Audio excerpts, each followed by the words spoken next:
الحمد لله وحده والصلاة والسلام على من لا نبي بعده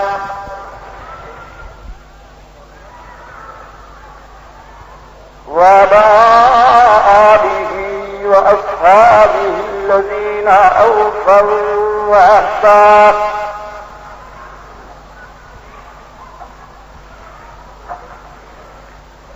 الذين هم مفاتيح الرحمة ومصابيح الغرر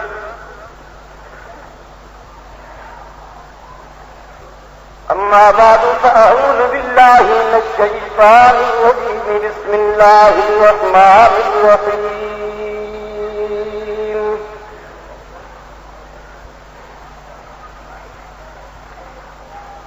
إن الله اشترى من المؤمنين أنفسهم وأموالهم بأن لهم الجنة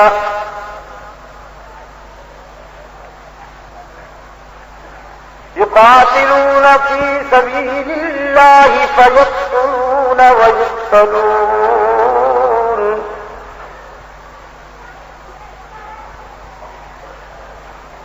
وعدا عليه حقا في التوراة والإنجيل والقرآن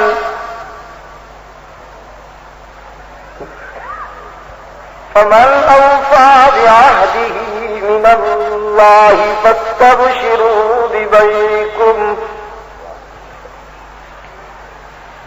الذي بايعتم به وذلك هو الفوز العظيم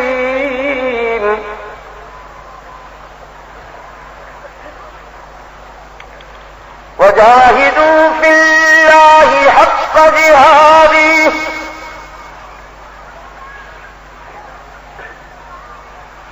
واجتباكم وما جعل عليكم في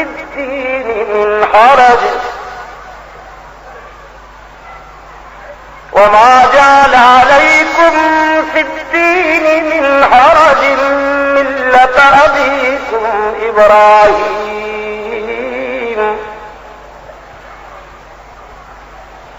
صدق الله مولانا العظيم وصدق رسوله النبي الأمي الكريم ونحن على ذلك من الشاهدين والشاكرين والحمد لله رب العالمين.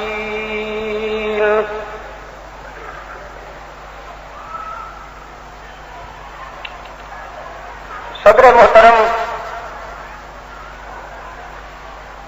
حضرت شیخ الحدیث صاحب، حضرات علماء کرام، بزرگان محترم اور عزیز دوستو، مجلس تحفظ حقوق اہل سنت و جماعت کے زیر اہتمام اوکھائی میمن مجلس کمیٹی کے تعاون سے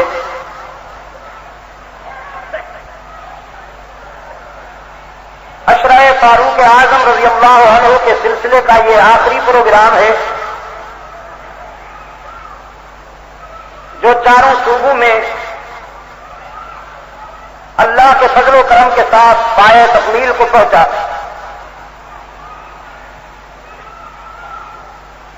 اور مسلمانان اہل سنت و جماعت نے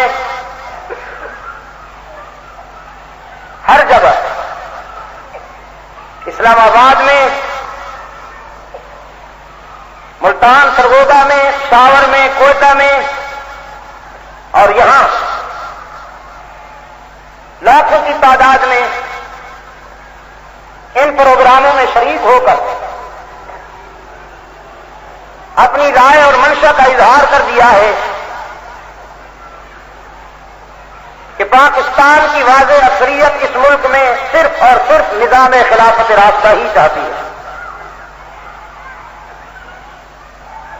صحابہ کرام معیار حق و صداقت میں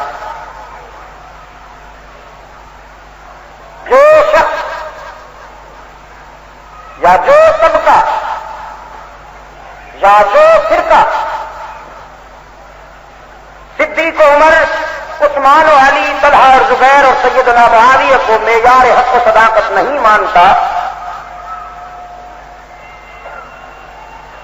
وہ اسلام کا وفادار نہیں ہو سکتا۔ اس لیے کہ صحابہ کرام جو ہیں یہ اسلام کے اساسی وفادار ہیں، اور جو وفاداروں کو وفادار نہیں مانتا اس کے غدار ہونے میں کیا شک ہے۔ اس نقطۂ نظر میں کوئی لذت کا سوال ہی پیدا نہیں ہوتا۔ ہم سوچ سمجھ کر میدان میں اترے ہیں،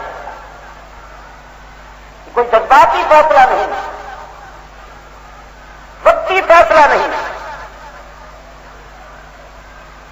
اگر ہمارے مشن اور پروگرام میں تسنع اور وقتی بات ہوتی تو اللہ کے بندے لاکھوں کی تعداد میں اس طرح دن رات کے اجتماعات میں شرکت نہ کرتے۔ رات بھی تقریباً 3 بج گئے تھے، کیونکہ جلسہ ختم ہوا تو پھر جلسڑی شروع ہو گئی۔ وہ دوست چھوڑتے تو نہیں ہے نہیں، اور اب پھر اس اجتماع میں باوجود راستوں کی مشکلات کے، یہ کہ سڑکوں چوراہوں پر اور قومی شاہراہوں پر اس وقت ملک کی بمشکل 3 اور 5 کے قریب جو آبادی ہے فیصد، وہ پولیس کے پہرے میں ان کو سڑکوں پہ لے آیا گیا ہے، اور انہیں اجازت دی گئی ہے کہ وہ اپنی طاقت کا مظاہرہ کریں۔ اگرچہ سیاسی سرگرمیوں پہ بظاہر پابندی ہے، لیکن ان کے خون آسان جلوسوں پر کوئی پابندی نہیں ہے۔ قریب ہے یاروں روز محشر، چھپے گا کشتوں کا خون کیوں کر، جو چپ رہے گی زبان خنجر لہو پکارے گا آستی کا۔ یہ ظلم کی رات کب تک چلے گی؟ سویرا طلوع ہوگا، میلادی نوحہ خان، سیف الملوک اور میر انیس کے مرثیے پر مذہب کی بنیادیں رکھنے والے انشاءاللہ قرآن کی سچائیوں کے سیلاب میں اس طرح بہ جائیں گے جیسے خط و خاشاک بہ جاتے ہیں انشاءاللہ۔ کتاب اللہ کو میں نے جو حصہ آپ کے سامنے تلاوت کیا، حق تعالیٰ کا ارشاد ہے کہ میں نے اپنوں سے ایک معاملہ کر لیا ہے، اپنوں سے۔ اس کے اپنے مشفقانہ انداز ہوتے ہیں، وہ اپنے پیاروں کو مختلف انداز میں آزماتا ہو، دیکھتا ہو کہ ان کا پیار زبان تک ہے یا دل کی گہرائیوں تک۔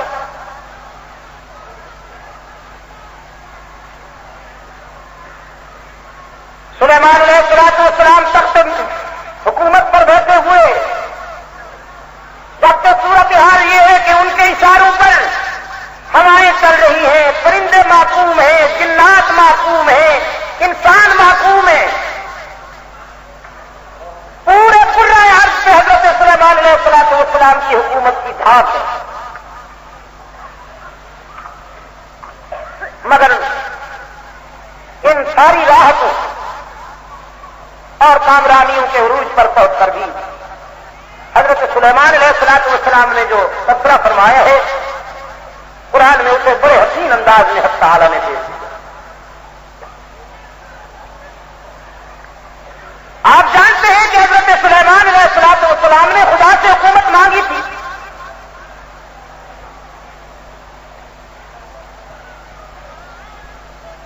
فرمایا ربی اغفر لی وہب لی ملکا لا ينبغی لأحد من بعدی، میرے داتا میری عاقبت سنوارنے کے ساتھ ساتھ دنیا میں سچائی کے فروغ اور برائی کے خاتمے کے لیے اقتدار بھی عطا کر، سلطنت بھی عطا کر۔ کراچی والوں چادر اوڑھ کر تسبیح کے دانے پھیرنے سے انقلاب نہیں آیا کرتے، 73 فضاؤں میں ایئر کنڈیشن حجروں میں بیٹھ کر تسبیح پڑھنے سے اگر انقلاب برپا ہو جاتے تو کائنات میں خدا کی سب سے زیادہ محبوب ہستی محبوب رب العالمین کو بدر و احد کے ہنگاموں میں اترنے کی ضرورت پیش نہ آتی. سرکار دو عالم صلی اللہ علیہ وسلم تو ایک آگے حق اور اقتال باطل میں سر سے پاؤں تک لہو میں نہا گئے. سرکار دو عالم صلی اللہ علیہ وسلم کے چاہنے والوں پر شمشیر پھیری گئی. تاریخ کے دامن میں وہ جگر پاش منظر ہمیشہ محفوظ رہے گا جب مکہ کے آدم خوروں نے نبی کے چاہنے والی حضرت سمیہ کو بوڑھی سمیہ کو رسیوں سے جکڑ رکھا ہے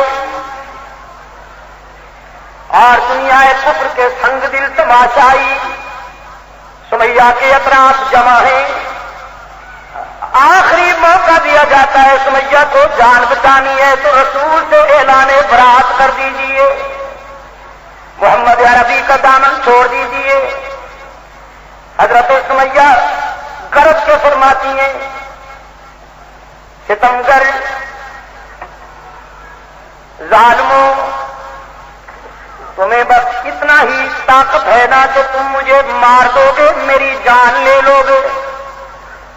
تو میں فیصلہ کر چکی ہوں کہ جسم ٹکڑے ہو جائے گا لیکن محمد عربی کا تعلق نہیں ٹوٹے گا, رسول کا دامن نہیں چھوٹے گا. چنانچہ تاریخ نے یہ منظر نوٹ کیا اور آسمان کی آنکھوں نے اسے بڑی غور سے دیکھا کہ سمیہ کو لخت کر دی گئی. بدر کا سینہ شہداء بدر کے خون سے رنگین ہو گیا. احد میں لاشیں تڑپتی نظر آتی ہیں.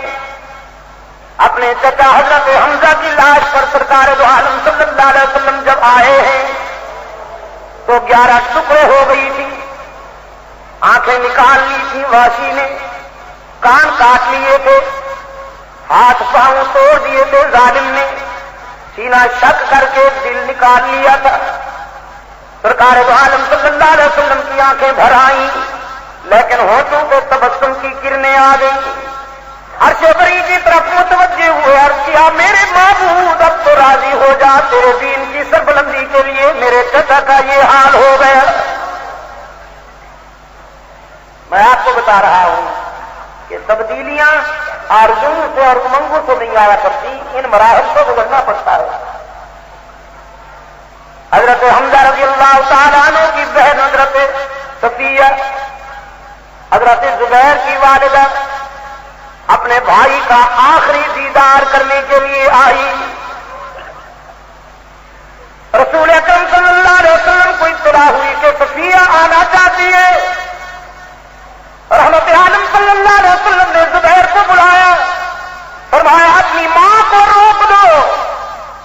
اگرچہ قرآن میں صبر کا حکم اس نے سنا ہوا ہے لیکن پھر بھی عورت کا دل ہے نا, پھر بھی عورت کا دل ہے.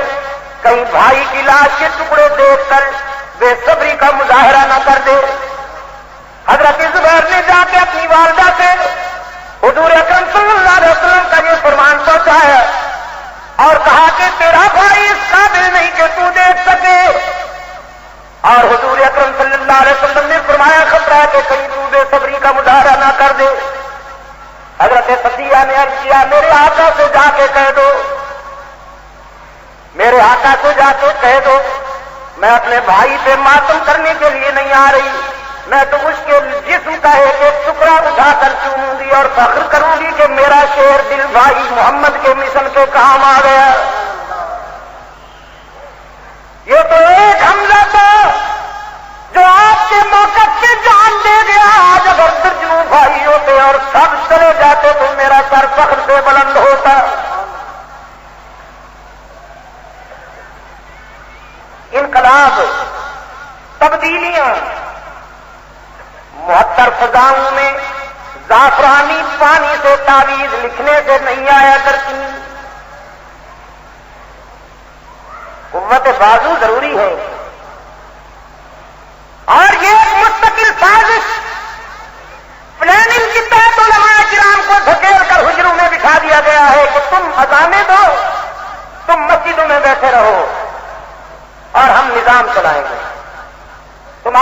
پابندیاں لگائیں گے، تمہیں حجروں میں دھکیل دیں گے اور گنڈوں کو سڑکوں پر لے آئیں گے تاکہ وہ اپنی گنڈا گردی کا بھرپور مظاہرہ کریں۔ تم اذانیں دو، نوافل ادا کرو، اللہ کی ضربیں لگاؤ، نقش بندی، چشتی، سہروردی، قادری بن جاؤ۔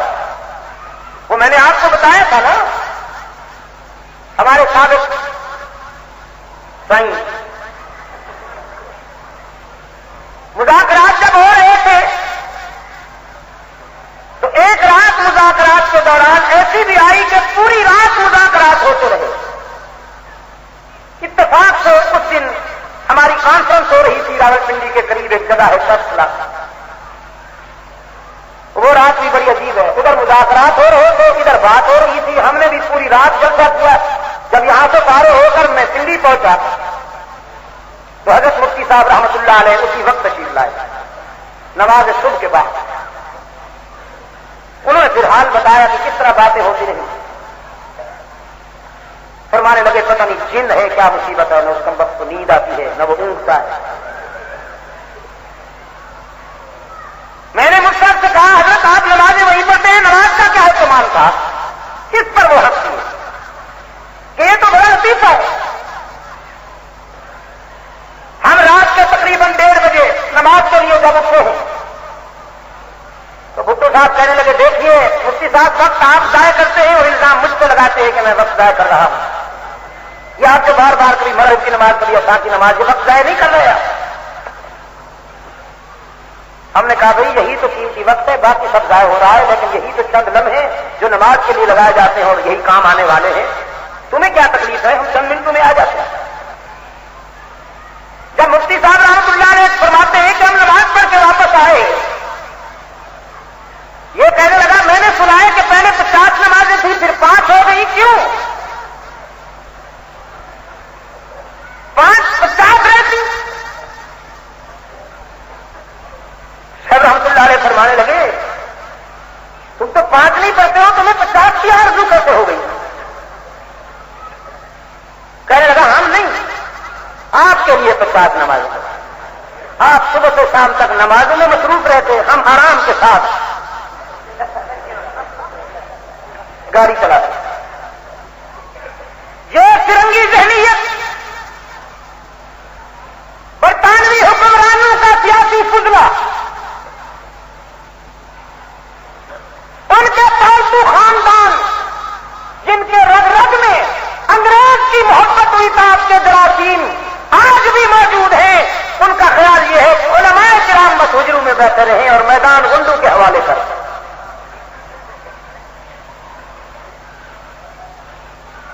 اللہ کے پیغمبر نے خدا سے حضور التجا کی میرے داتا میرے معبود، شریفوں کے آنسو پوچھنے کے لیے اور کمینوں کو ٹھیک کرنے کے لیے قوت بازو بھی عطا کر، رشتے دار بھی عطا کر۔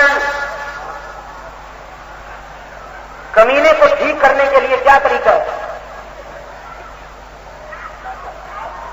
آپ جو کتے سے کہیں تشریف رکھیے، کتے کو کیا پتا کہ تشریف رکھنا کیا ہوتا ہے؟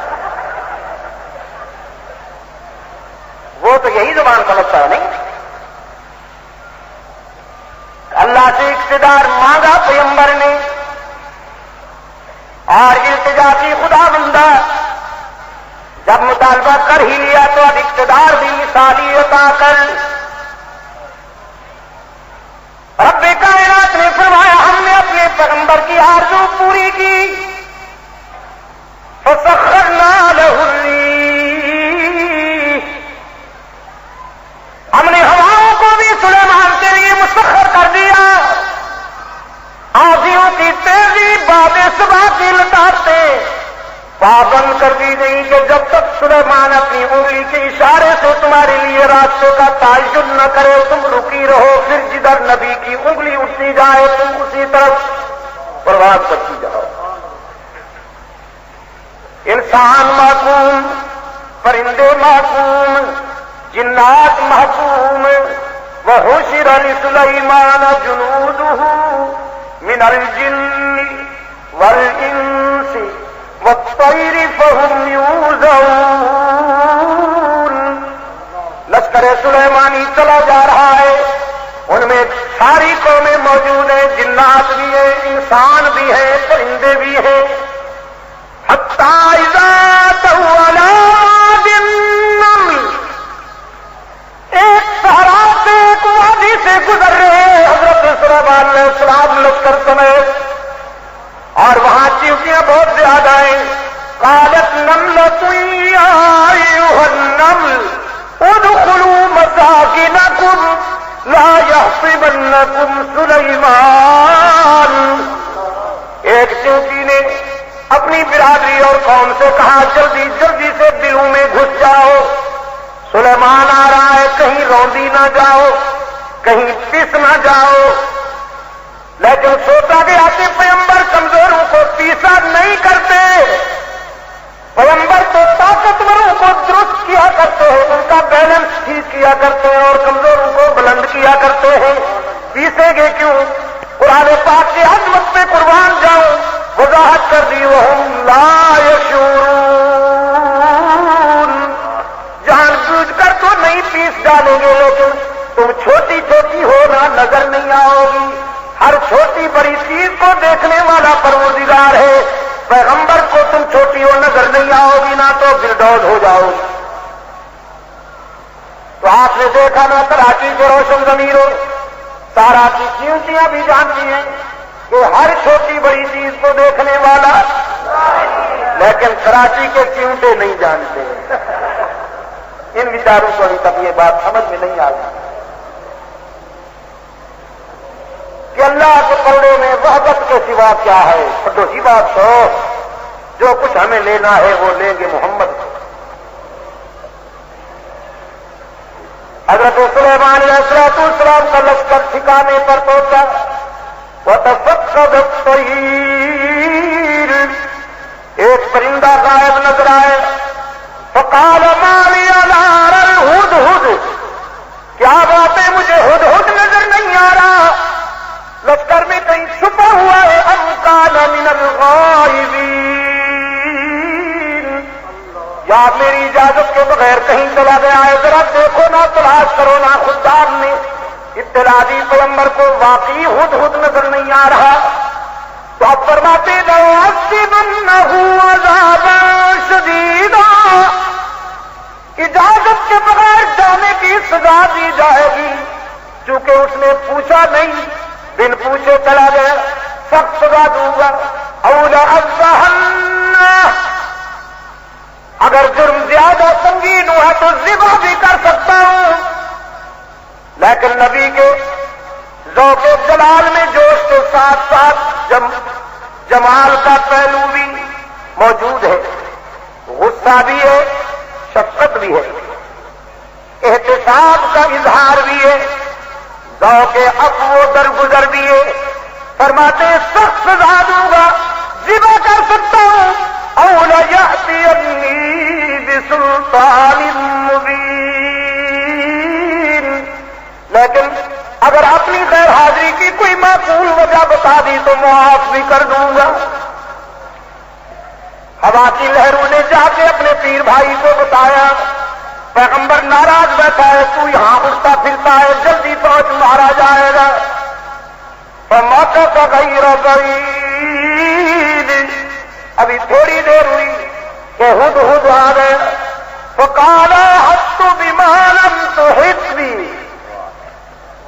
پیغمبر کی خدمت میں آتے اس نے وضاحت کی کہ اللہ کے رسول، اللہ کے نبی، یہ تو مجھ سے غلطی ہو گئی کہ اجازت کے بغیر چلا گیا تھا، لیکن پکنک وزٹ پر نہیں گیا تھا، اسی پروگرام کے سلسلے میں گیا تھا.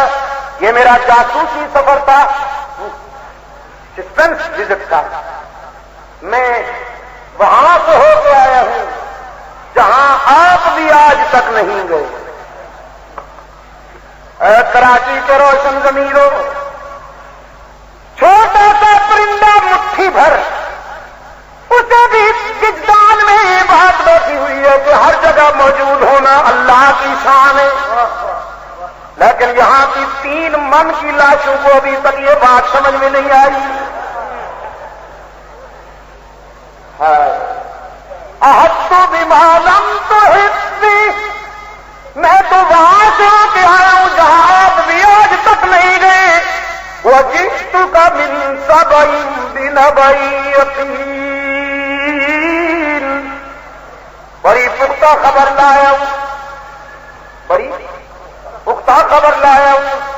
ایک قوم دیکھی ہے میں نے ایسے نمک حرام ہے کہ خدا کی دھرتی پر چلتے ہیں، اس کی دی ہوئی زندگی میں سربلند رہتے ہیں، اس کی عطا کردہ اولاد سے آنکھیں ٹھنڈی کرتے ہیں، اس کا عطا کردہ رزق کھاتے ہیں، اس کی ہواؤں سے سانس لیتے ہیں، لیکن ایسے نمک حرام ہے کہ سر دوسروں کے آگے جھکاتے ہیں، دامن غیروں کے آگے پھیلاتے ہیں. اور پھر سب سے بڑی بات، عورت ان سے حکومت کر رہی ہے. ایسی زنخی قوم دیکھ کر آیا ہوں کہ ایک عورت ان پر حکومت کر رہی ہے. تو اللہ کے نبی میری رائے ہے کہ اگلے محاذ پر جانے سے پہلے ان بے ضمیروں کو ٹھیک کر دیا جائے. یہ ظلم پہلے ان کو ٹھیک کیا جائے. حضرت سلیمان علیہ السلام نے فرمایا سننظر اصدقت ام کنت من الکاذبین، ابھی معلوم کرتا ہوں تیری بات میں کہاں تک سچائی ہے، ابھی معلوم کرتا ہوں. خط لکھا ہے پیغمبر نے، انہ من سلیمان، ایک حاکم کا دوسرے حاکم کے نام. دنیا میں پہلا خط جو کسی ایک حکمران کا دوسرے حکمران کے نام لکھا گیا وہ یہی خط ہے جو سلیمان کے ہاتھوں سے ملکہ سبا بلقیس ہو گیا. انہ من سلیمان وانہ بسم اللہ الرحمن الرحیم، کہ یہ خط اللہ کے نبی حضرت سلیمان کی طرف سے لکھا جا رہا ہے اور اس کے نام سے جو سب سے زیادہ معاف کرنے والا ہے، مہربانیاں کرنے والا ہے.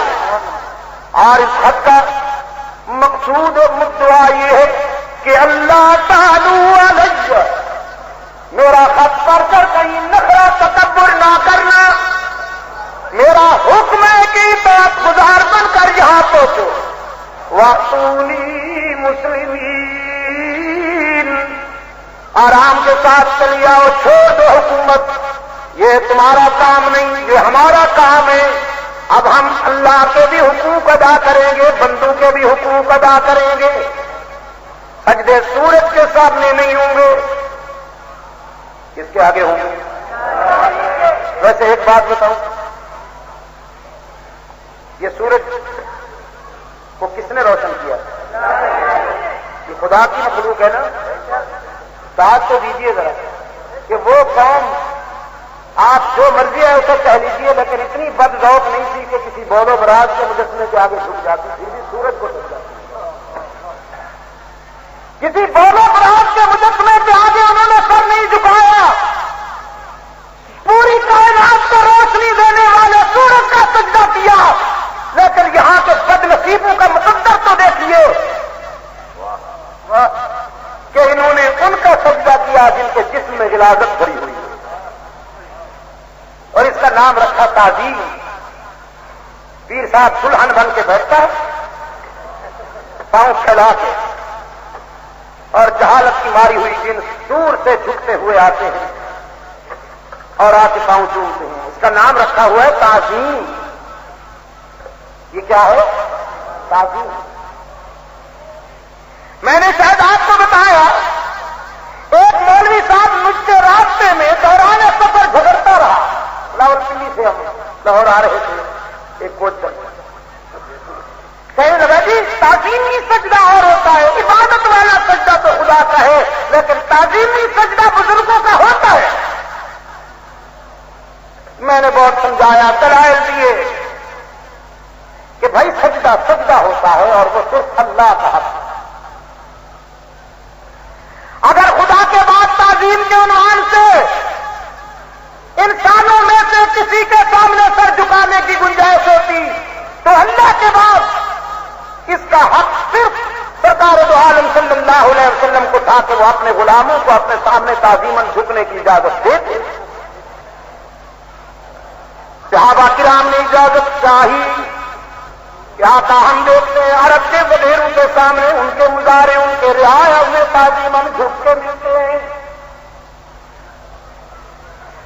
سرکار دو عالم صلی اللہ علیہ وسلم نے فرمایا لو قلت آمر احدا ان يسجد لأحد لامرت النساء ان يسجدن لأزواجهن. بات ہی ختم ہو گئی. اگر اللہ کے بعد کسی اور کے سامنے انسانی جبین کے جھکنے کی گنجائش ہوتی تو میں عورتوں کو اجازت دیتا کہ وہ اپنے خاوند کا سجدہ کیا کریں، لیکن بیوی خاوند کا سجدہ نہیں کر سکتی، شاگرد استاد کا سجدہ نہیں کر سکتے، رعایا حاکم کا سجدہ. کہاں تو میرے آقا، کہاں تو میرے آقا کے صحابہ، کہاں تو تابعین. یہ کل کی بات ہے، صدی ڈیڑھ صدی پہلے کی بات ہے کہ ایک مغل اور متکبر بادشاہ کے سامنے حضرت مجدد الصادق کو لایا گیا ہے. اور بادشاہ کے دربار کے آداب یہ تھے کہ ہر آنے والا پہلے سر جھکاتا پھر اظہار معافی ضمیر کرتا. اس مغل حکمران نے محسوس کیا کہ مجدد کا سر خدا کے آگے جھکتا ہے، مجدد ہر جائی نہیں یکجائی ہے، مر جائے گا میرا سجدہ نہیں کرے گا.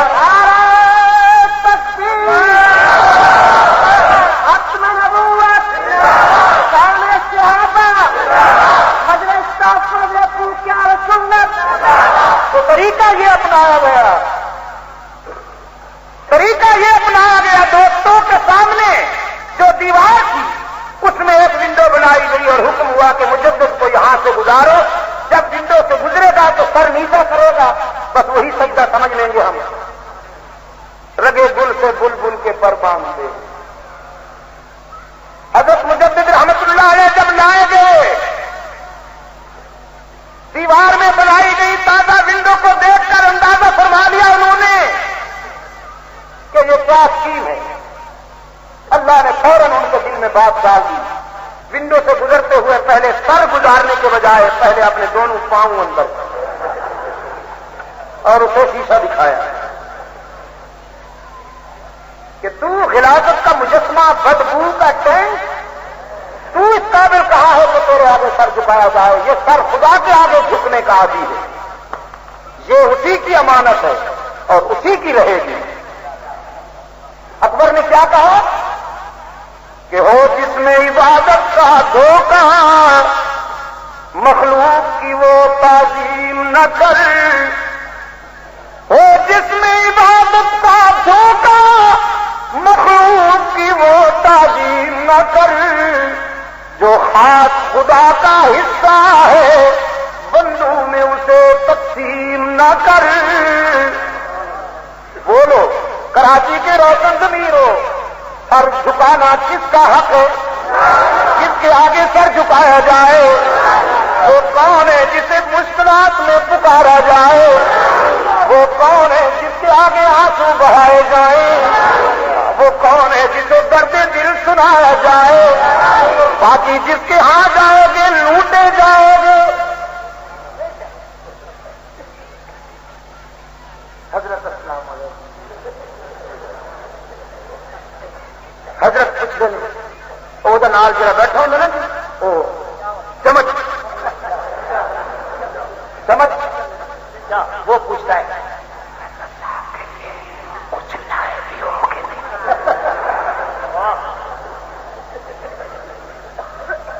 وہ بیچارہ حیران ہو جاتا ہے کہ یہ کیا قذافی ہے، یہ حضرت صاحب ہے راہدر ہے. وہ چمچ کہتا ہے کتنے وہاں سے نہیں ہو گیا، کچھ پیسے سے کچھ لیس، خالی ہاتھ آسے سے خالی ہاتھ جاتے. پتہ نہیں یہ کیرے سپارے بھی آئے یہ دھکوسلا پتہ نہیں کہاں سے آیا. کملی والے تیری عظمت کو قربان کا. سرکار وہ عالم صلی اللہ علیہ وسلم کی خدمت میں ایک آرابی آیا. اس نے جہالت کے بہت سارے مناظر دیکھ رکھے تھے، رحمت اللہ عالمین سے آیا تو ملتے ہوئے ہاتھ کاپنے لگے. مسافت یہ ہے نا حضور سے. حضور اکرم صلی اللہ علیہ وسلم کی عادت مبارک تھی جب کوئی ملنے آتا تو ہاتھ اونچا کر کے مسافت کرتا تاکہ یہ جھکے نہیں. ہاتھ سے مسافت کیا. وہ ہاتھ جب ملاتا ہے تو کانپنے لگتا ہے. رحمت عالم صلی اللہ علیہ وسلم نے اس کے پسے ہوئے جذبات کی تعمیر کرتے ہوئے اس کی عزت نفس کو بحال کرتے ہوئے فرمایا کانپتا کیوں ہے؟ انی لست بملک، میں کوئی خمینی تو نہیں،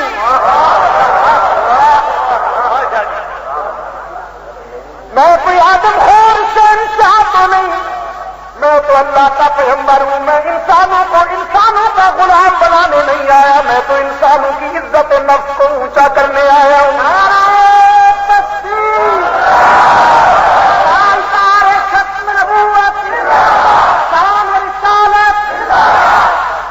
فرمایا انی لست بملک، میں کوئی بادشاہ تو نہیں، انما نبل امرأۃ کانت تأکل القدید، میں تو اس ماں کا لال ہوں جو سوکھا ہوا گوشت کھایا کرتی تھی. میں غریبوں میں سے ہوں، عام لوگوں میں سے ہوں. تم میرے سامنے اس طرح نہ کیا کرو جیسے غلامی میں لوگ کیا کرتے یا اجمی فنکار اپنے آگے غریبوں کو جھکایا کرتے ہیں. ایک صحابی سفارتی سفر سے واپسی پر جب سرکار دو عالم کی خدمت میں آتا ہے تو یوں کھڑا ہو جاتا ہے. رحمت عالم صلی اللہ علیہ وسلم نے فرمایا حول حالت، اپنی کیفیت کو بدل دو. میرے سامنے اس طرح کیوں کھڑے ہو جیسے نماز کے عالم میں قیام کی صورت میں انسان خدا کے آگے کھڑا ہوتا ہے. میرے سامنے تمہیں اس انداز میں کھڑا ہونے کی اجازت نہیں. میرے سامنے اس طرح کھڑے ہو جاؤ جیسے انسان کے آگے کھڑا ہوتا ہے. اور یہاں یار لوگوں نے نعرہ رسالت کے نام سے جو دکانیں چمکائی ہیں، جو دکانیں چمکائی ہیں یار لوگوں نے رسالت کے نام سے، اور بے علم بیچارے لوگوں کو جنہیں حضور سے والہانہ محبت تو ہے لیکن وہ محبت کے آداب نہیں جانتے. محبت کے آداب ہوتے ہیں کہ نہیں ہوتے؟ بھائی اگر کوئی جائز پر کے محبت میں بیوی کو ماں کہہ دے کہ سجنی آج تو ماں پہ لگنی ہے قربان،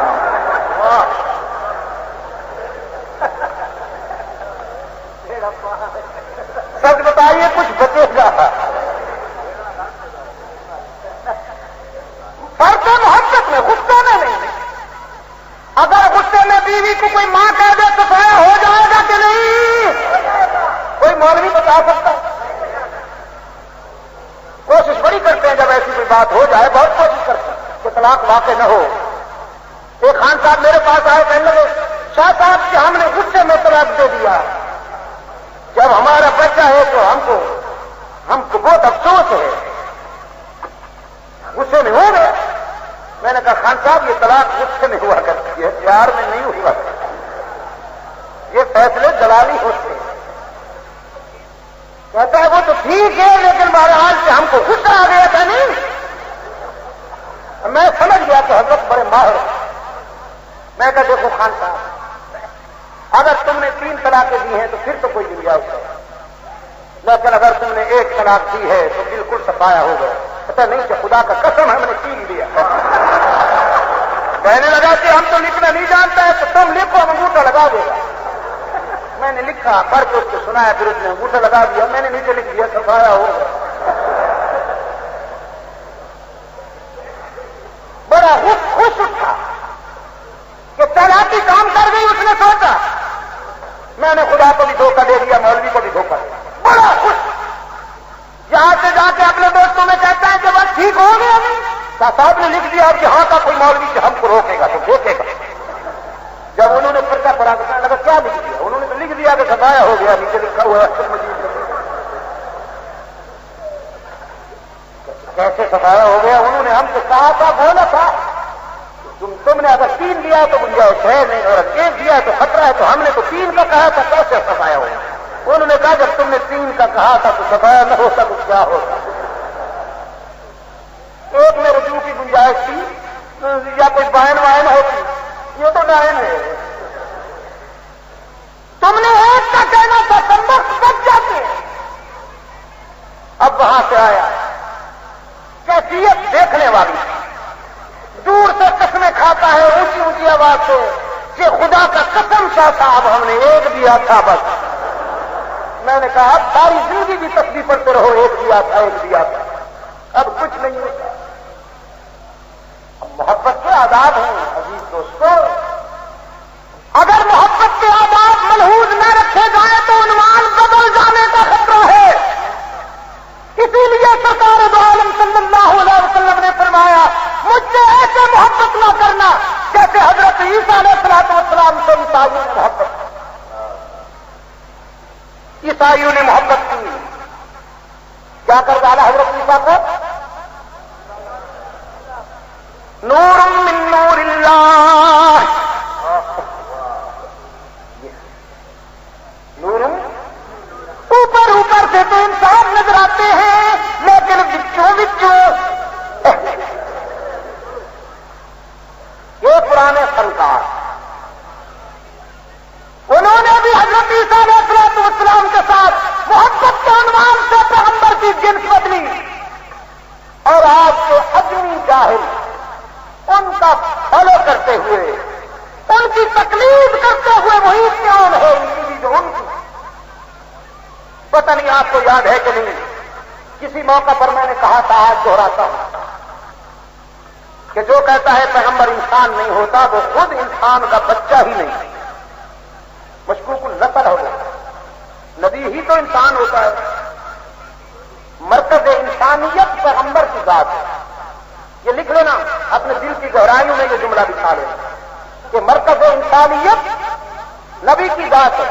باقی ہر وہ شخص ابن آدم اولاد آدم میں سے ہر وہ شخص انسان بنتا ہے جو نبی سے وابستہ ہو جائے. اگر نبی سے وابستہ ابو لہب جیسا حکیم نہ ہو تو مارا جاتا ہے، ابو جہل جیسا قومی لیڈر نہ ہو تو مارا جاتا ہے. لیکن حبشے کا سیاہ کام امیہ کی غلامی میں وقت گزارنے والا بلال مرکز انسانیت سے وابستہ ہو جاتا ہے تو اتنا سینئر بن جاتا ہے کہ فرش سے چلتا ہے تو جوتوں کی آواز جنت تک پہنچتی ہے. تو کوئی بات سمجھ میں آئی؟ سجدہ کس کا حق ہے؟ سجدہ کس کو کیا جائے؟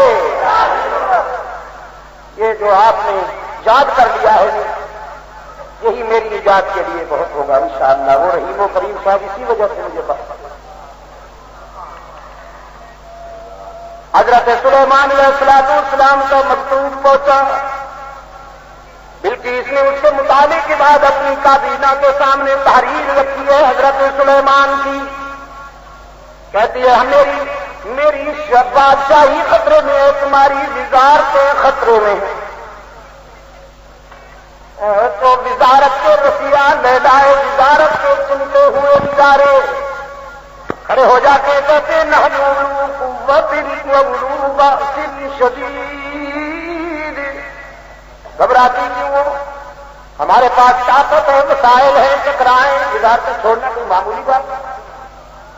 یہ بیچارے کہتے ہیں ہمیں کوئی اختیار نہیں ہو، بے شک ہم سے ہماری کوٹھی کا چپراسی بھی زیادہ بااختیار ہو، لیکن کار سے فلیگ لہرانا ہے. اور جب ہم کسی چوراہے سے گزریں تو پولیس مین یہ کر 2 کلو خون بڑھ جاتا ہے. اور حضرت بلقیس اپنا حضرت سلیمان علیہ السلام کا مکتوب پڑھتی ہے وہ، اور اپنی کابینہ کے مشیروں سے کہتی ہے تمہاری رائے یہ ہے کہ ہم ٹکرائیں، تمہاری رائے یہ ہے کہ ہم جنگ کریں، لیکن ان الملوک اذا دخلوا قرية افسدوها وجعلوا عزة اهلها اذلة وكذلك يفعلون. جب 2 مملکتیں ٹکراتی ہیں، جب 2 بادشاہتیں ٹکرایا کرتی ہیں تو انسانی آزادی سے امن و سکون غارت ہو جاتا ہے، انسانی خون کی ندیاں بہتی ہیں، شہر برباد ہو جاتے ہیں، بچے یتیم ہو جاتے ہیں، ماؤں کی مامتا لٹتی ہے، بہنوں کے دوپٹے اترتے ہیں، بیٹیوں کی عفت پہ سب خون پڑتا ہے، انسانی لاشوں کے انبار لگتے ہیں. اس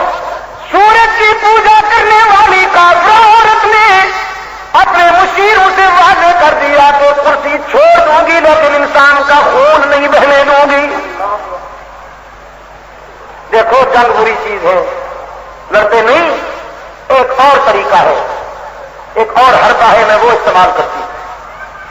انی مرسلۃ الیہم بہدیہ، نذرانہ بھیجتے ہیں ہم، بسم اللہ لکھا ہوا ہے، مولوی صاحب ہے تو بس تھک جائے گا۔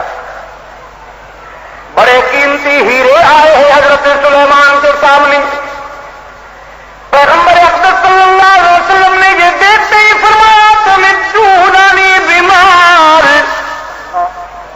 بدبختو تم مال و دولت کا لالچ دے کر مجھے راستے سے ہٹانا چاہتے ہو، میں تمہارے لالچ کی طرف کیسے دیکھوں؟ مجھے تو وہ دینے والا ہے جس سے بہتر دنیا میں کوئی دینے والا ہی نہیں، میں اس سے لیا کرتا ہوں، وہی مجھ پہ کرم کیا کرتا ہے، اور چونکہ تم نے یہ حقیر اور گھٹیا حربہ استعمال کیا تو ابھی بتاتا ہوں۔ اپنے دوستوں کو فرماتے تم میں سے ہے کوئی جو بلقیس کو تخت سمیت لائے؟ قال عفریت من الجن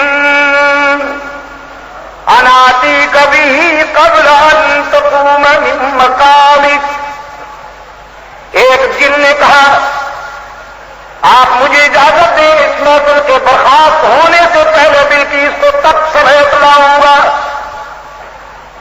قرآن کہتا ہے وقال الذی عنده علم من الکتاب انا آتیک بہ قبل ان یرتد الیک طرفک، پھر وہ بولا جس کا سینہ علم کی روشنی سے منور تھا، اس نے کہا مجھے اجازت دیجیے پلک جھپکنے سے بھی پہلے لاؤں۔ قرآن پاک میں آیا کہ حضرت سلیمان علیہ السلام نے اجازت دی اور چٹکی میں پلک جھپکنے میں بلقیس تخت سمیت یہاں پہنچ گئی۔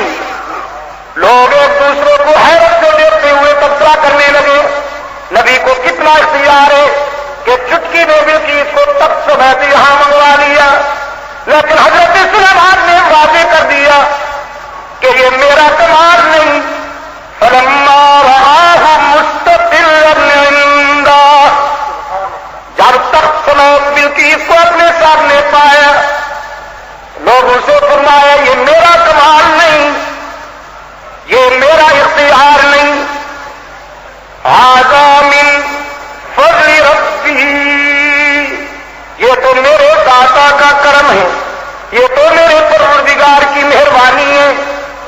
آگے لیبلونی ااشکر ام اکفر، وہ مجھے آزما رہا ہے انعام مسلسل کے ساتھ، الطاف مسلسل کے ساتھ مجھے نواز رہا ہے، یہ آزمانے کے لیے کہ اس کی نعمتوں کو پا کر میں شکر گزار بنتا ہوں یا اس کے برعکس۔ لیکن پیغمبر سے زیادہ یہ بات کون جانتا ہے کہ خدا کے بارگاہ کا ضابطہ یہی ہے لیکن شکرتم لازیدنکم، اگر تم میری نعمتوں پر شکر کرتے جاؤ گے تو میں اور زیادہ لطف کروں گا، میں اور زیادہ کوٹا بڑھاؤں گا اپنے انعامات کا۔ وَلَئِن كَفَرْتُمْ، اور اگر تم نے تکبر کیا، نمک حرامی کا ثبوت دیا، تو پھر ان عذابی لشدید، میں پکڑنا بھی جانتا ہوں اور میری پکڑ سے کوئی بچانے والا نہیں ہوا کرتا۔ یہ میں نے محنت اس لیے کی ہے تاکہ آپ پر یہ بات واضح کر سکوں کہ حق تعالیٰ اپنے بندوں کو آزماتا ہے اور امتحان لیتا ہے، کسی کو مسکراہٹوں میں آزماتا ہے، کسی کو آنسوؤں میں آزماتا ہے۔ حضرت ابراہیم علیہ السلام کا امتحان ہوا، وہ دیکھیے حضرت سلیمان علیہ السلام مسکراہٹوں میں اور یہ آنسو میں آزمائے جا رہے ہیں کہ وطن چھوڑنا پڑا، انگاروں میں چھلانگ لگانی پڑی، پھر بیوی اور بچوں کو ویرانے میں بچھا آئے، اور پھر اگر اس نے چاہا تو اپنے لخت جگر کے گلے پر خنجر چلا۔ سوچ کے جواب دو، حضرت اسماعیل کے گلے پر جب خنجر چلا ہے تو اسماعیل اور ابراہیم دونوں کامیاب ہو گئے نا؟ قرآن پاک میں آیا قد صدقت الرؤیا، یہ کریڈٹ ملا ابراہیم تم دونوں کامیاب، آپ کامیاب ہو گئے، آپ نے اپنے خواب کی تعبیر عملاً پوری کر دی، لیکن آپ کیا خدا بندہ حکم تو تھا کہ اپنا بیٹا قربان کروں، اسماعیل تو ذبح ہوا نہیں، فَإِنَّا كَذَلِكَ نَجْزِي الْمُحْسِنِينَ، جب آپ نے احسان کیا تو ہم بھی احسان کا بدلہ احسان سے دیا کرتے ہیں، آپ دونوں کا کام وہ تھا جو آپ نے کر دکھایا، اسماعیل کا کام تھا سر جھکانا، آپ کا کام تھا خنجر چلانا، اب گلا کٹنے دوں یا نہ کٹنے دوں یہ تم دونوں کے اختیار میں نہیں میرے اختیار میں ہے، دو نبی چاہتے ہیں گلا کٹ جائے، ایک خدا چاہتا ہے نہیں کٹے گا، تو جواب دو وہ ہوا جو نبی چاہتے تھے یا وہ ہوا جو خدا کا فیصلہ تھا؟ تو پھر یہ کوئی لڑائی جھگڑے کی بات ہے، یہ کوئی تکرار کی بات ہے؟ وہ کون چاہے گا جس کی سمجھ میں یہ نہیں آتا کہ وہی ہوتا ہے جو منظور خدا ہوتا ہے، انبیاء ہوں اولیاء ہوں یہ سب کے سب خدا کے محتاج ہیں۔ میرے عزیز دوستو، میں یاد کر رہا تھا آپ کی خدمت میں کہ حضرت اسماعیل علیہ السلام نے گلا جھکایا، کامیاب ہو گئے، ان کی کامیابی پر، گلا جھکانے کی کامیابی پر عید مناتے ہو یا ماتم کرتے ہو؟ کسی نے ماتم بھی کیا یار کیا؟ حضرت اسماعیل کی کامیابی پر مسٹر ابلیس نے ماتم کیا، مسٹر ابلیس نے ماتم کیا، اس نے خوب چہرہ کوٹا، آگے پیچھے خوب خدمت کی کہ اسماعیل کیوں کامیاب ہو۔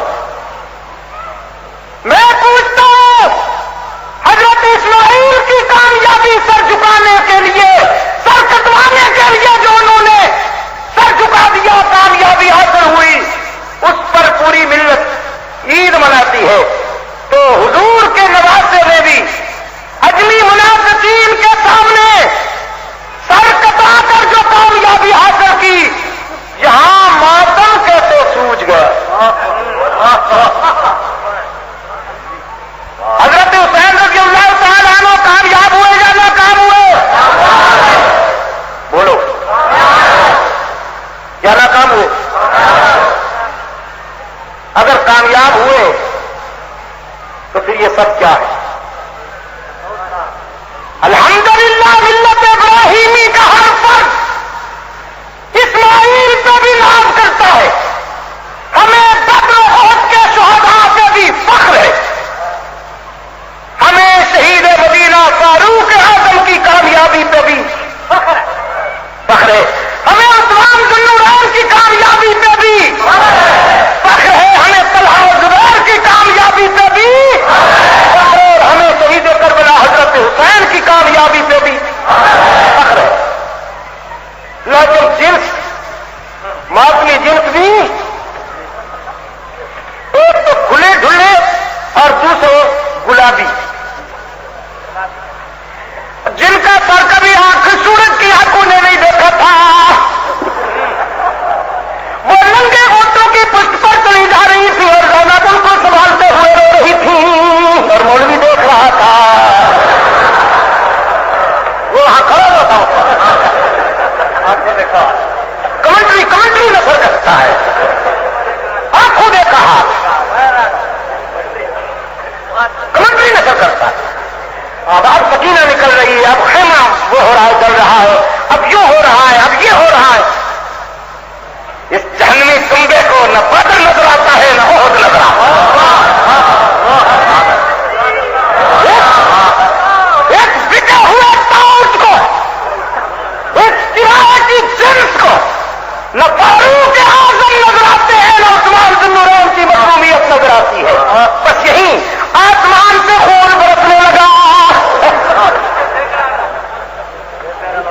ہر بستر کے نیچے سے خون نکل آتا تھا اور دریاؤں کا پانی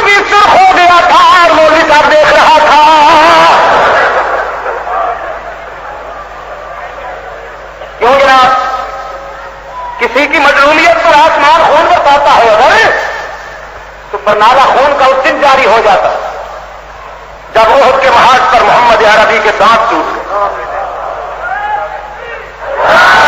نہیں سمجھتے کہ پیغمبر کا خون کیا ہوتا ہے.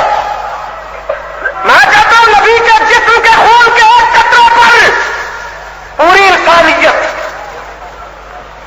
پیغمبر کے خون کے مقابل نہیں آتا. اس کا وزن اتنا ہے. نہا گئے خون میں سر سے پاؤں تک لیکن خون نہیں بڑھتا.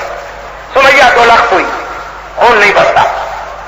مسجد نبوی کے محراب میں فاروق اعظم رسول کے مسلح پر ذبح کیے گئے خون نہیں بڑھتا. 40 دن کا بھوکا پیاسا عثمان ذبح ہوا تو خون نہیں بڑھتا. نہ مکے میں بڑھتا نہ احد میں بڑھتا نہ بدر میں بڑھتا نہ مدینے میں بڑھتا نہ یرموک میں بڑھتا نہ قادسیہ میں بڑھتا گھاٹی پہاڑوں میں بڑھتا.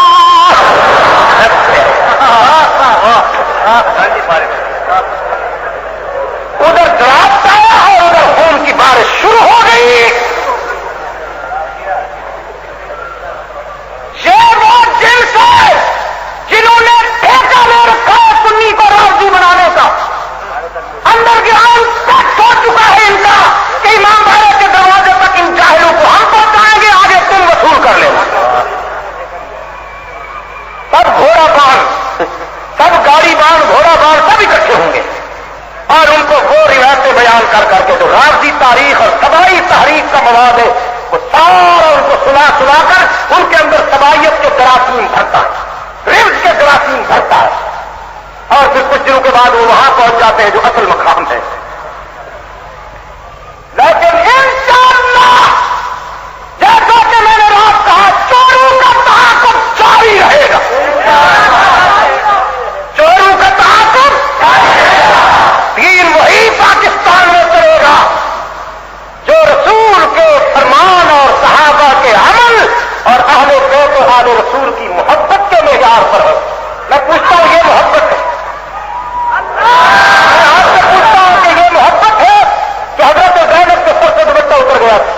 ہرگز نہیں.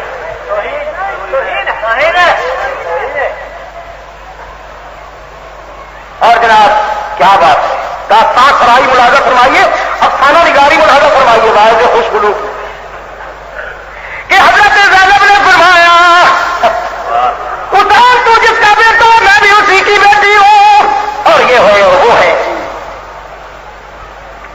زینب اور سر ننگا کر کے دشمنوں کے آگے آئے. میرا یہ عقیدہ ہے, ہر سنی مسلمان کا عقیدہ, قیامت آ سکتی ہے مگر نبی کی بیٹی سر برہنہ ہو کر دشمنوں کے سامنے کبھی نہیں آتی. یہ ایمان ہے ہمارا کہ نہیں؟ اور جو یہی ذہن بنا رہے ہیں اس قوم کا وہ اہل بیت کے دوست ہیں یا کاروباری ہیں؟ بزنس کاروباری.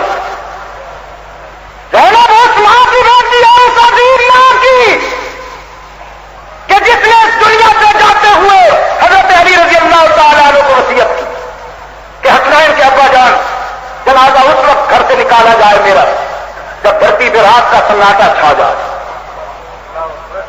جب کائنات پر اندھیرے چھا جائے, میرا جنازہ گھر سے اس وقت نکالا جائے. حضرت علی رضی اللہ تعالیٰ عنہ فرمانے لگے فاطمہ موت کے بعد پردہ ضروری نہیں ہوتا. یہ خیال کیسے آ گیا؟ حضرت فاطمہ فرماتے ہیں علی موت کے بعد پردہ ضروری نہیں ہوتا لیکن میری غیرت کا تقاضا ہے, محمد کے خون کا تقاضا ہے کہ فاطمہ کے کفن پہ بھی کسی غیر محرم کی نظر نہ پڑے. تو پھر اس فاطمہ کی گود میں پلنے والی زینب سر برہنہ ہو کر آ سکتی ہے دشمنوں کے سامنے؟ سب آرٹیفیشل کہانی, سب من گھڑت ٹوٹ کے. قصہ تو صرف اتنا ہے, ذرا سی بات تھی, افسانہ عجم نے جسے بڑھا دیا ہے فقط دو داستاں کے لیے. بات تو صرف اتنی ہے کہ حضرت حسین رضی اللہ تعالیٰ عنہ کربلا میں اصلاحی اور تبلیغی سفر میں تشریف لاتے ہیں کوفہ میں. معاف کیجیے گا, اصلاحی اور تبلیغی سفر پر کوفہ تشریف لاتے ہیں کیونکہ روزانہ ہزاروں خطوط پہنچ رہے ہیں کوفہ کے منافقین کی طرف. وہ کہتے ہیں ہم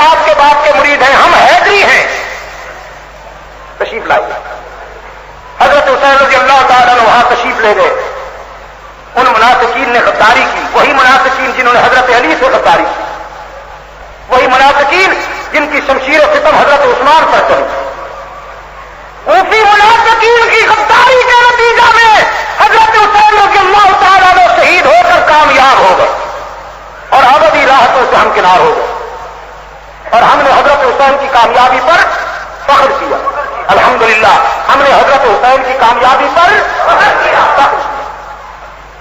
حضرت حسین رضی اللہ تعالیٰ عنہ سیاسی سفر نہیں تھا ان کا،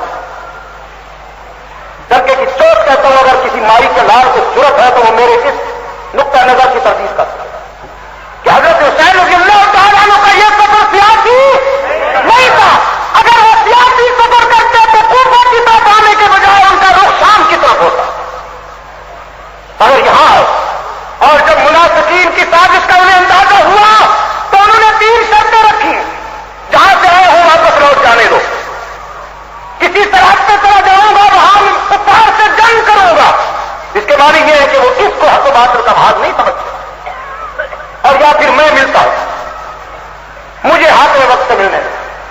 ان تینوں شرائط سے پتہ چلتا ہے کہ حضرت حسین رضی اللہ تعالیٰ عنہ جنگ کرنے کے لیے نہیں آئے تھے، کوفی منافقین نے سازش کو بلایا اور اس سازش کے نتیجے میں شہید کربلا نے جام شہادت نوش فرمایا اور کامیاب ہو۔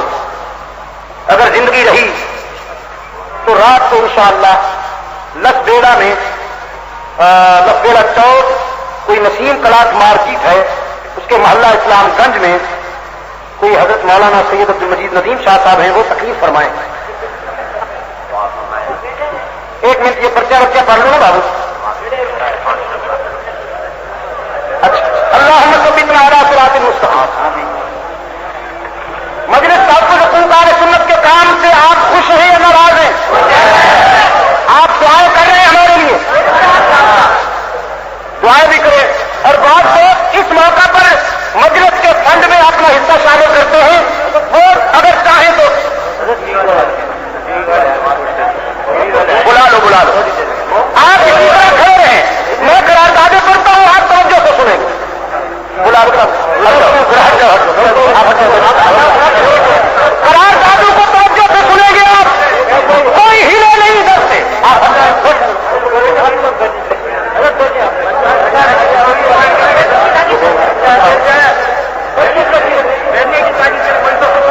پاکستان سنیے، پاکستان 95% آبادی کا سنی آبادی کا ملک، اس ملک میں 5% اقلیت کی غیر ضروری اور جانبدارانہ حوصلہ افزائی کرتے ہوئے جو انہیں کھلی چھوٹ دی گئی ہے، ان کے لیے نصاب دینیات برابری کی بنیاد پر پیدا کیا گیا ہے، انہیں زکات ہاری نہیں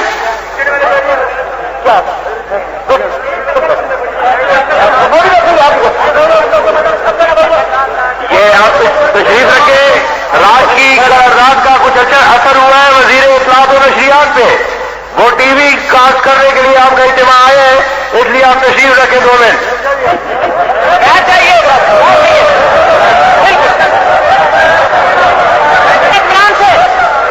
میں کہتا ہوں اگر آپ جانتے رہے تو انشاءاللہ کوئی چور آپ کا گھر نہیں لوٹ۔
میں پوچھوں اس کا جواب ہاتھ اونچا کر کے دینا ہے آپ. پاکستان میں صحابہ کے دشمنوں کی تعداد 50% ہے یا 5% ہے؟ جن لوگوں نے صحابہ کے دشمنوں کو نصاب دینیات جو بھٹو دور میں جدا ہوا تھا اس کے ذریعے دشمنان صحابہ کو 50% مانا ہے اور اس نصاب سے دستخط کیے ہیں، وہ قوم کے دوست ہیں یا دشمن ہیں؟ تم ان کے ساتھ ہو یا ان سے بری ہو؟ جو بری ہے وہ ہاتھ اونچا کرے.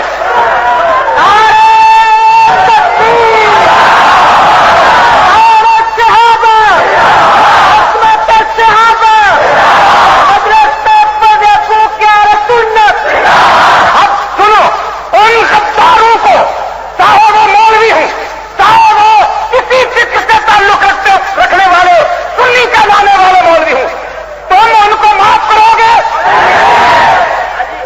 نصاب کی کتابیں اٹھا کے پڑھو، جداگانہ نصاب کی کتابوں کا مطالعہ کرو اور دیکھو کہ ان میں کس کس کے دستخط. چوتھی کی دینیات کا مطالعہ کرو، چوتھی کی دینیات پڑھو جس میں ہجرت کا واقعہ دیا گیا ہے، لیکن ہجرت کے واقعے سے صدیق اکبر غائب ہے، غار طور کا رفیق غائب ہے. تو آج آپ مجھ سے وعدہ کریں کہ جب تک یہ مجرم تحریری توبہ نامہ لکھ کر ہمارے سامنے نہیں آئے گے اس وقت تک ان کو معاف نہیں کیا جائے گا.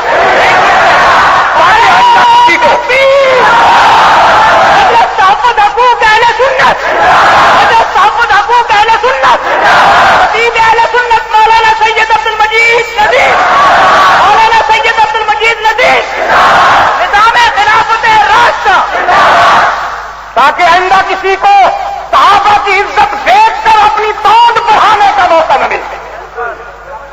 یہ صحابہ کی ناموس کے سوداگر اب ایکٹنگ کرنے آئے ہیں، ان کو معاف نہیں کیا جائے. اس ملک میں بھٹو دور کا جداگانہ نصاب دینیات انتصار کی بنیاد ہے، تفرقے کی بنیاد ہے، اس کو ختم کیا جائے اور ملک کی واضح اکثریت اہل سنت و جماعت کے عقائد و نظریات پر مبنی نصاب دینیات رائج کیا جائے. آپ متفق ہیں؟ ماتمی جلوس، خون آسان اور خنجر بردار جلوس اس کام میں تفرقہ، انتصار اور بدامنی کا باعث ہے. ملک میں مختلف حصوں میں فسادات ہوتے ہیں، کئی قیمتی جانیں ضائع ہو جاتی ہیں. اس قوم کا مطالبہ ہے کہ ان خون آسان جلوسوں کو امام باڑوں میں پابند کر دیا جائے اور سنی کے گھروں کے سامنے اہل سنت آبادی کی سڑکوں پر ان کو آنے کی اجازت ہرگز نہ دی جائے. اور جو ان کو اپنا بھائی بھائی کہہ رہے ہیں، ان کو اپنا بھائی سمجھ رہے ہیں، ان کے بارے میں بھی ہم واضح اعلان کرتے ہیں کہ جو صحابہ کا دشمن ہے وہ ہمارا بھائی نہیں ہوتا. ہمارا بھائی وہی ہے جو صدیق کا غلام ہے، ہمارا بھائی وہ ہے جو فاروق کا غلام ہے، ہمارا بھائی وہ ہے جو عثمان ذو النورین کا غلام ہے، ہمارا بھائی وہ ہے جو حضرت عائشہ کا فرزند ہے. جو ان کو نہیں مانتا وہ ہمارا نہ دنیا میں بھائی ہو سکتا ہے نہ اخروی میں بھائی ہو. اذان میں ترمیم، سنیے، اذان میں اضافہ، شاعر اسلامی کے خلاف کھلی غداری. اس اجتماع کے ذریعے میں یہ بھی مطالبہ کرتا ہوں کہ اذان اور کلمے میں اضافہ ختم کر کے کلمے جیسی بنیادی چیز کو اجمی سرپسندوں سے بتایا جائے اور صحابہ کی عزت و ناموس کے خلاف لکھنے والوں کی سزا 3 سال کے بجائے موت تجویز کی جائے. ٹھیک ہے؟ اور یہ کتاب جس کا نام ہے شیعہ مذہب حق ہے، یہ مصنوعی جس کا نام ہے شیعہ مذہب حق ہے اور جس کو لکھا ہے احمد بخش، مولوی حسین بخش چارے نے، بے ایمان نے، مرتد نے. جس کتاب میں لکھا ہوا ہے، اس کے صفحہ 73 پر لکھا ہوا ہے کہ حضرت خالد بن ولید زانی شرابی تھا. یہ خمینی آدم خور کے اثرات ہیں، اس کے اثرات ہیں کہ یہاں کس قسم کی کتابیں لکھی جا رہی اور تمہارا دور میں لکھی جا رہی ہے